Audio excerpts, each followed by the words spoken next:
یہ پروٹیسٹ کرنا اتنا ضروری ہے کیونکہ یہ بات ہمارے قوم کی لڑکیوں کے اوپر آئی ہے. کمزور سمجھتا ہے, ظالم سمجھتا ہے کہ اسٹوڈنٹ کمزور ہے, لیکن ہم اسے بتانا چاہتے ہیں کہ ہم مضبوط ہیں. یہ حجاب جو ہے ہمارا رائٹ ہے, ہمارا پروٹیکشن ہے. یہ حجاب یہ ہماری عزت, یہ ہماری آبرو کرتا ہے. اللہ کو پتا تھا ایک ایسا دور بھی آئے گا مسلمان عورت نقاب میں نکلے گی, اسلام کے دشمنوں کی آنکھ میں تکلیف ہوگی. وہ کہیں گے دیکھو مسلمان اپنی عورتوں کو قید کر کے رکھتا ہے, مسلمان اپنی عورتوں کو پردے میں رکھتا ہے, اور خود وہ پردہ کرنے والی اور نقاب پہننے والی ہماری بہن ان کے ان حملوں سے وہ اتنا عاجز آ جائے گی, اس کو بھی یہ محسوس ہوگا کہ یہ پردہ تو میرے لیے ایک بوجھ ہے, یہ پردہ تو میرے لیے قید ہے, اس پردے کے اندر مجھے قید کر دیا گیا ہے. نہیں نہیں, اللہ فرما رہا ہے یہ پردہ قید نہیں ہے, یہ پردہ قید نہیں ہے بلکہ بے پردگی یہ تیرے لیے قید ہے. جو لوگ تجھے بے پردہ کرنا چاہتے ہیں وہ تو تجھے اپنا لقمہ بنانا چاہتے ہیں, وہ تو تجھے اپنی شہوت کا نشانہ بنانا چاہتے ہیں. آج عورت ماشاءاللہ ہم نے دیکھا ہے, ایک سنگر ہے بالی ووڈ کا, اے آر رحمان اس کا نام ہے, اس نے اسلام قبول کیا, پہلے غیر مسلم تھا وہ. اس کی جوان لڑکی ہے خدیجہ, شاید اگر میری یادداشت دھوکہ نہیں کاری, خدیجہ نام ہے اس کا. اے آر رحمان آتا ہے اسٹیج پر, اس کی وہ جوان لڑکی آتی ہے لیکن مکمل حجاب میں آتی ہے. کمنٹ ہوتا ہے ٹویٹر کے اوپر, لوگ ٹرول کرتے ہیں, فیس بک کے اوپر لوگ گالیاں دیتے ہیں, اور لیکن وہ لڑکی جو ہے وہ کہتی ہے کہ نہیں میں پردے میں ہوں اور پردے میں رہوں.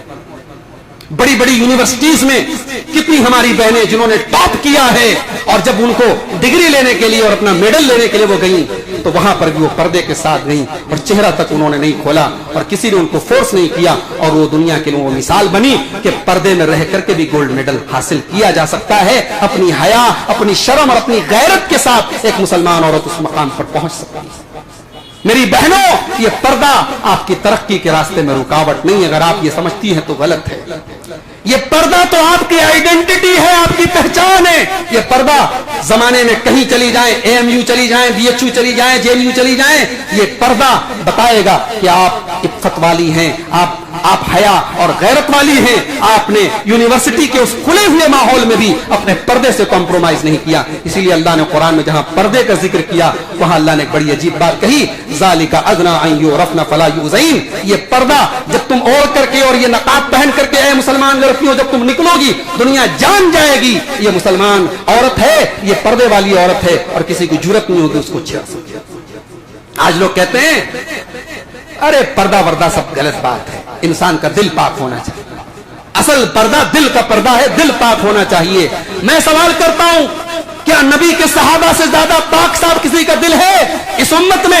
نبی کے بعد اگر سب سے پاک صاف کسی کا دل ہے تو نبی کے صحابہ کا دل ہے, اور اس امت میں سب سے نیک عورتیں اگر ہیں تو نبی کی عورتیں ہیں. مگر قرآن کریم کہتا ہے کہ اے نبی کے صحابہ, جب تم نبی کے گھر جاؤ اور نبی کی بیویوں سے تمہیں کوئی سامان مانگنا ہو, فاسألوہن من وراء حجاب, تو پردے کی آڑ سے مانگو. تم پردے کی آڑ سے مانگو, ڈائریکٹ نبی کی عورتوں کا سامنا مت کرو. کیوں؟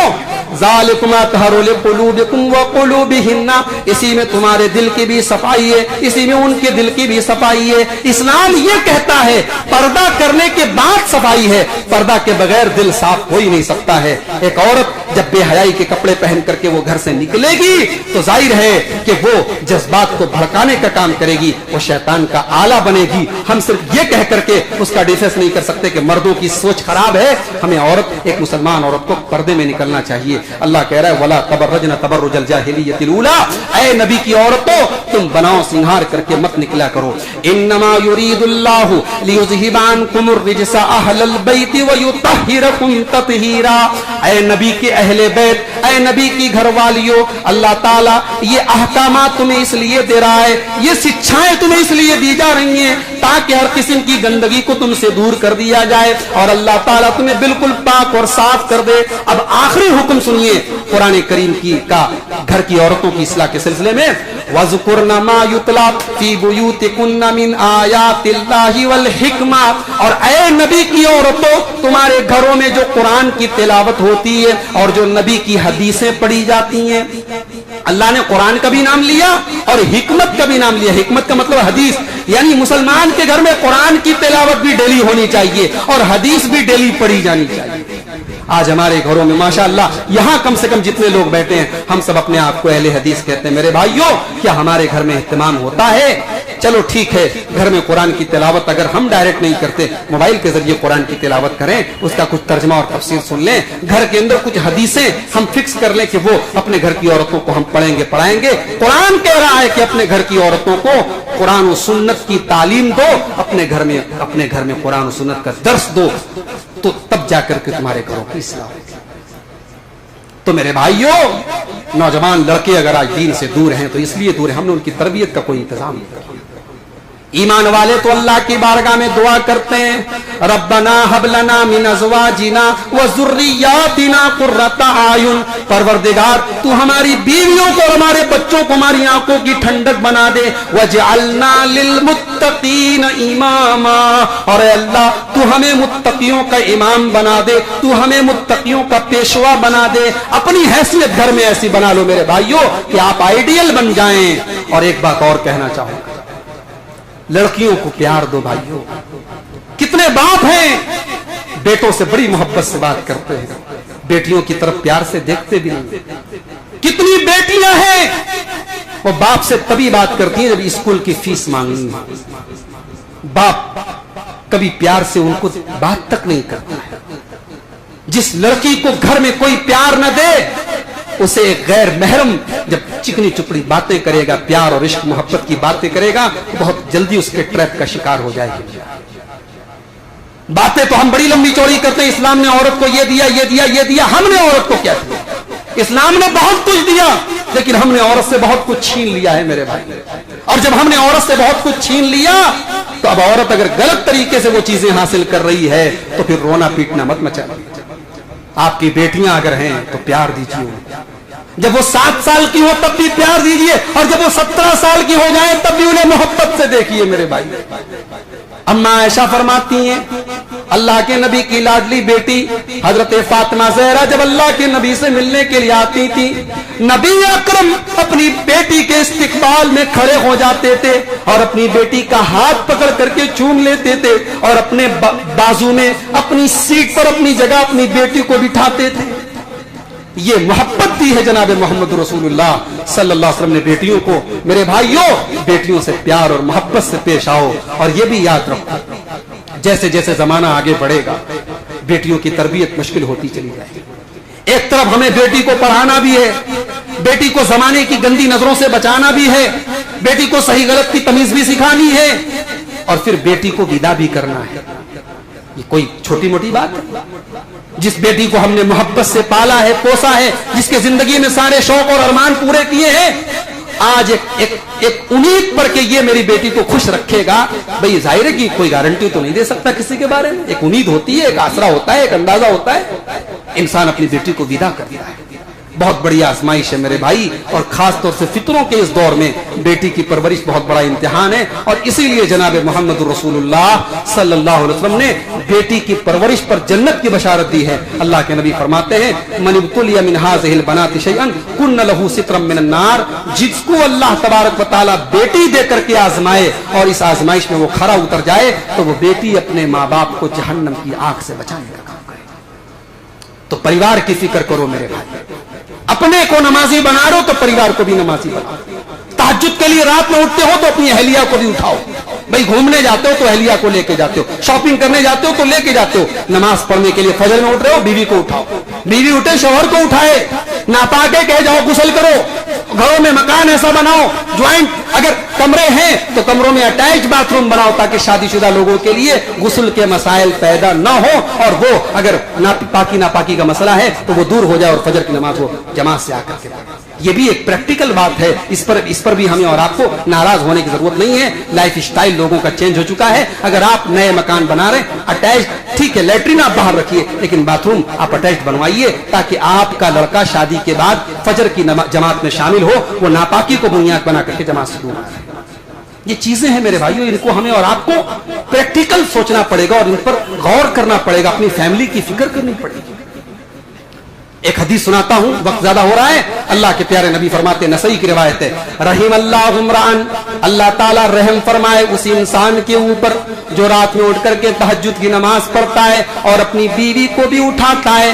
بیوی اگر انکار کر دیتی ہے تو بیوی کو پانی چھڑکتا ہے اور بیوی کو اٹھ کر کے نماز پڑھواتا ہے. اللہ تعالیٰ ایسے لڑکے کے اوپر, ایسے نوجوان کے اوپر رحم فرمائے. پھر آگے اللہ کے نبی کہتے ہیں, اور اللہ تعالیٰ اس عورت کے اوپر بھی رحم فرمائے, قامت من اللیل, جو رات میں اٹھ کر کے تہجد پڑھتی ہے, قیام اللیل کرتی ہے, وایقظت زوجہا, اور اپنے شوہر کو بھی اٹھاتی ہے. اور شوہر اگر اٹھنے سے انکار کر دیتا ہے تو اپنے شوہر کے اوپر پانی چھڑک کر کے اٹھاتی ہے. اتنا پیار اور محبت ہو شوہر اور بیوی میں کہ عبادت کے لیے ایک دوسرے کا سپورٹ کرے. یہ پیار ہونا چاہیے میاں بیوی کے اندر. اما عائشہ فرماتی ہیں نبی اکرم تہجد پڑھتے تھے, کبھی کبھی ایسا بھی ہوتا تھا اللہ کے نبی تہجد پڑھ رہے ہیں اور میں آپ کے سامنے لیٹی ہوئی ہوں, سامنے اللہ کے نبی کی بیوی لیٹی ہوئی ہیں اور اللہ کے نبی تہجد کی نماز پڑھ رہے ہیں. جب تہجد سے فارغ ہو جاتے تھے اور وتر کی نماز کا ٹائم آتا تھا, تہجد میں تو نہیں اٹھایا لیکن وتر میں اٹھایا اور فرمایا, یا عائشہ قومی فاوتری, اے عائشہ چلو اٹھ جاؤ, چلو کم سے کم میرے ساتھ تم وتر کی نماز پڑھ لو. رمضان کا آخری عشرہ آتا تھا, اللہ کے نبی کے بارے میں اما عائشہ کہتی ہیں جب رمضان کا آخری عشرہ آتا تھا, احیا لیلہ وایقظ اہلہ, اللہ کے نبی رات بھر جاگتے تھے اور اپنے پریوار اور اپنی فیملی کو, اپنے گھر والوں کو بھی رات میں جگاتے تھے اور ان سے بھی عبادت کرواتے تھے. میرے بھائیوں, یہ ماحول ہمارے اور آپ کے گھر کا ہونا چاہیے. میں نے ایک واقعہ پڑھا تھا سعودی عرب کے ایک عالم کا, مجھے اس عالم کا نام یاد نہیں ہے, انہوں نے ٹویٹر پر ٹویٹ کر کے یہ واقعہ بتایا تھا. انہوں نے کہا میں فلائٹ میں سفر کر رہا تھا, ایک بریگیڈیئر سے میری ملاقات ہوئی, فلائٹ پر سفر کر رہا تھا, بریگیڈیئر سے ملاقات ہوئی, بعد میں دوستی میں تبدیل ہو گئی.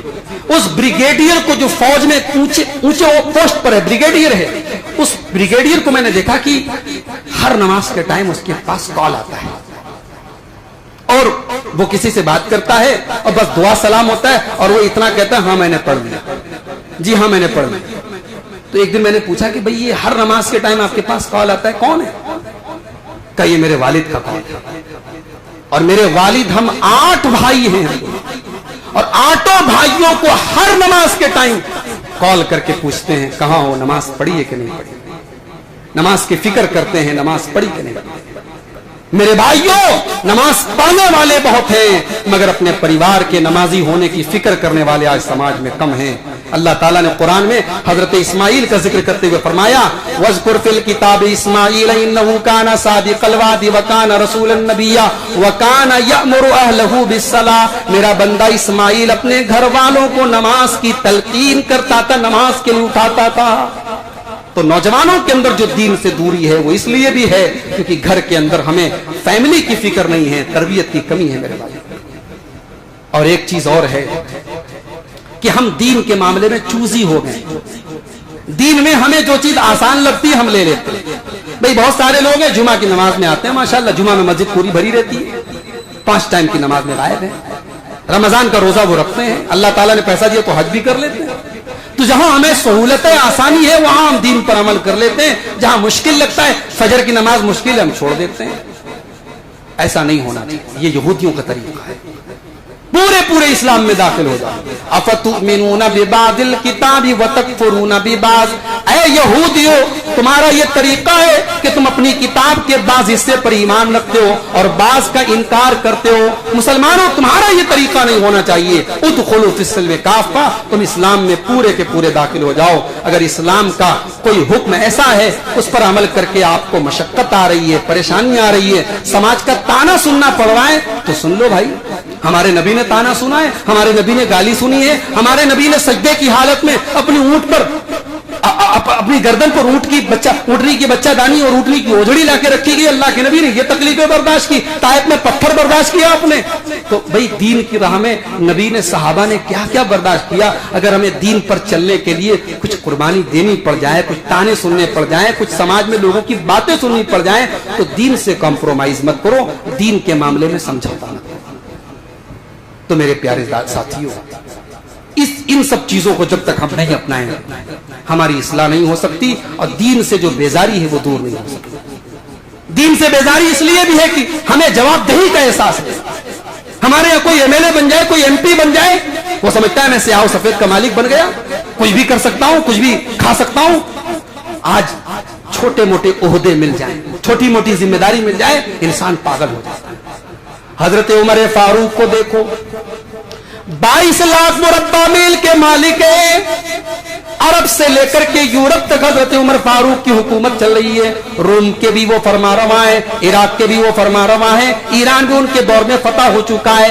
22 लाख मुरब्बा, 22 लाख स्क्वायर मील के एरिया के हाकिम है हजरत उमर। मगर रात में बिस्तर पे सोते नींद नहीं आ रही है। अल्लाह कल कयामत के दिन पूछेगा, उमर तेरे दौर में फला के बच्चे भूखे थे, तो क्या कर रहा था? उमर फारूक को वो जिम्मेदारी का एहसास, वो रात को सोने नहीं दे रहा है, रात को उठ के गश्त लगा रहे हैं, खबर ले रहे हैं किसका बच्चा भूखा है, कौन सी औरत के घर में अनाज नहीं है, किस परिवार को खाना नहीं मिल रहा है। उमर फारूक रातों को गश्त कर रहे हैं। ये एहसास जब तक नहीं पैदा होगा मेरे भाइयों कि हमारे ऊपर वो जात है जो हमसे हिसाब ले। इसीलिए अल्लाह ने कुरान में कहा, यौम यक़ूमुन नासु लिरब्बिल आलमीन, मेरे बंदो उस दिन से डरो जिस दिन अल्लाह के सामने तुम्हें पेश होना है। जब तक ये एहसास हमारे अंदर, जवाबदेही का एहसास नहीं होगा, अल्लाह को हिसाब देना है, अल्लाह को मुंह दिखाना है, अल्लाह से शर्माओ मेरे भाई। दुनिया से शर्माने से क्या फायदा है? यस्तक़ून मिनन नास वला यस्तक़ून मिनल्लाह, लोगों से शर्माते हो, अल्लाह से नहीं शर्माते। एक हदीस सुना के बाद खत्म कर रहा हूं। अल्लाह के नबी सल्लल्लाहु अलैहि वसल्लम फरमाते, तिरमिजी किताब सिफ़तुल क़ियामा की रिवायत, अब्दुल्लाह इब्न मसूद कहते हैं अल्लाह के रसूल ने फरमाया, इस्तहयू मिनल्लाहि हक्कल इस्तिहया हक्कल हया, ऐ लोगों अल्लाह से शर्माओ जैसा कि शर्माने का हक है। साहबा ने कहा, या रसूल अल्लाह हम तो अल्लाह से शर्माते हैं, अल्लाह से डरते हैं, आपके कहने का क्या मतलब है? अल्लाह से शर्माने का क्या मतलब है? नबी अकरम मतलब बताते हैं, अंतहफ़ज़ अर्रअस वमा वआ, अल्लाह से शर्माने का मतलब यह है कि तुम अपने सर की हिफाजत करो और सर के अंदर जो चीजें उनकी हिफाजत करो। क्या मतलब सर की हिफाजत करो? भाई सर के अंदर क्या क्या है? सर के अंदर दिमाग है, दिमाग की हिफाजत करो। दिमाग की हिफाजत का मतलब गलत ख्यालों से अपने आप को बचाओ। जब दिमाग में गलत ख्याल पैदा हो, किसी अच्छे काम में लग जाओ, कुछ दिन की एक्टिविटीज में लग जाओ, कुछ अच्छी बातें सुनने में, कुछ पढ़ने में टाइम गुजारो। दिमाग की हिफाजत। सर की हिफाजत में आंख शामिल है। मार्केट में गए, अब जाहिर है कि गलत चीजें सामने आ रही नजरों के, आंखों की हिफाजत करो। सर के अंदर जुबान है, जुबान की हिफाजत करो, गाली गलौज मत करो, गीबत मत करो, चुगली मत करो, झूठ मत बोलो। सर के अंदर कान है, कान की हिफाजत करो। कान में गलत बातें न सुनो, ईयरफोन लगा के गाने न सुनो, म्यूजिक न सुनो, शिकवे शिकायत न सुनो। ये तमाम चीजें अल्लाह के रसूल के इस एक जुमले के अंदर आ गई, अंतहफ़ज़ अर्रअस वमा वआ। अल्लाह से शर्माने का मतलब यह है अपने सर की हिफाजत करो और सर के अंदर जितनी चीजें उनकी हिफाजत करो। वल बतना वमा हवा, और अगली चीज अल्लाह के नबी फरमाते हैं कि अपने पेट की हिफाजत करो। और पेट से जो चीजें रिलेटेड हैं, पेट से जो चीजें लगी हुई हैं, पेट की हिफाजत का एक मतलब तो यह है कि हराम का लुकमा अपने पेट में मत डालो, हराम से अपने पेट को बचाओ। और पेट से लगी हुई चीजों में इंसान की शर्मगाह है, शर्मगाह का गलत इस्तेमाल मत करो, ज़िनाकारी और बदकारी से बचो। वततज़क्करल मौत वल बेला, और तीसरी चीज अल्लाह के नबी कहते हैं कि मौत को याद करो, और याद करो कि एक दिन तुम मिट्टी के अंदर पुराने हो जाओगे, मिल जाओगे। आज ये खूबसूरत चेहरा कल उस कब्र की मिट्टी के अंदर कंकाल बन जाएगा और खोपड़ी में तब्दील हो जाएगा। उसको देख करके लोग डरने लगेंगे, इस खूबसूरत चेहरे की खूबसूरती खत्म हो जाएगी, उस कब्र की मिट्टी में तुम्हें मिल जाना है। वततज़क्करल मौत वल बेला, और आगे अल्लाह के नबी फरमाते हैं, वमन अरादल आखिरत तरक ज़ीनतद दुनिया, जिसे आखिरत चाहिए, जो आखिरत बनाना चाहता है, वो दुनिया की रंगीनियों को छोड़ देता मिलता है। मेरे नौजवान साथियों, आज अपने हेयर स्टाइल के ऊपर भी थोड़ा गौर कर लेना, आज अपने पहनावे के ऊपर भी थोड़ा गौर कर लेना। कहीं ऐसा ना हो कि फैशन के चक्कर में और अपने आप को मॉडर्न और स्टाइलिश बनाने के चक्कर में तुम हराम काम की तरफ जा रहे हो, तुम नबी के फरमान के खिलाफ जा रहे हो, दुनिया की जीनत और दुनिया की रंगीनियों के चक्कर में इतना आगे ना बढ़ जाओ मेरे भाइयों और मेरी बहनों कि तुम आखिरत से अपने हाथ धो बैठो। अल्लाह के नबी ने कहा इतनी चीजों को जो कर ले समझ लो कि उसने अल्लाह से हया का हक अदा कर दिया। मेरे प्यारे साथियों, इन चीजों को अगर हम अपना ले तो मैं उम्मीद करता हूं कि हमारे नौजवानों के अंदर जो दीन से बेजारी और दीन से दूरी है वो